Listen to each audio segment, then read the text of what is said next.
Actually வந்து இது வந்து முதல் தடவை இந்த மாதிரி நடக்கல. கரெக்ட் தானே? இது வந்து நிறைய வாட்டி இந்த மாதிரி நடந்திருக்கு.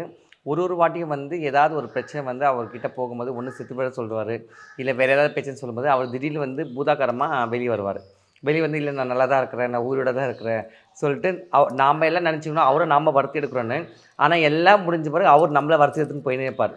ஸோ இத இத இத நான் எப்படி பார்க்குறேன்னா, ஆக்சுவலி வந்து ஒரு ஆன்மீகத்தில இருக்கும் பொழுது, இப்படி தான் வாழணும்னு சொல்லிட்டு ஒரு நெறிமுறையில இருக்கிறவங்களும் இருக்கிறாங்க. இல்ல அந்த ஆன்மீகத்தில இருந்துன்னு தவறு செய்வங்களுக்கும் இப்படி தண்டனைகள் இருக்கு சொல்லிட்டு, இத வந்து நான் வந்து நித்யானந்தா மூலியமா நான் வந்து கத்துக்கினேன். ஏன்னா, அவர் ஒரு சாதாரண ஒரு ஏழ்மையின் குடும்பத்தில இருந்து, ஏன்னா ரொம்ப காலேஜும் போய் படிக்காம எல்லாருக்குமே தெரியும்.